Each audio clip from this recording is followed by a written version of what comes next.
તો ગુજરાતના પૂર્વ મુખ્યમંત્રી અને ઉત્તર પ્રદેશના રાજ્યપાલ આનંદીબેન પટેલે વીરપુરની મુલાકાત લીધી।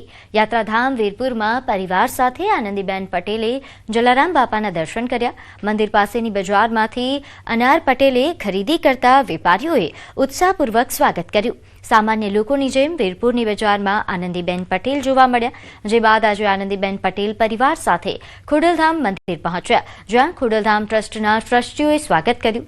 માં ખોડલના દર્શન પૂજા કરી ધજા ચડાવશે અને અનાર પટેલને ખોડલધામ સંગઠનમાં હોદ્દો મળ્યા બાદ આનંદીબેન પટેલની આ પહેલી મુલાકાત છે। સ્વાભાવિક રીતે વીરપુર તો આવવું જ પડે, કારણ કે મારા સાસુ પણ લુહાણા છે અને અમારા ઘરમાં વીરપુર ભગવાનની પૂજા થાય છે।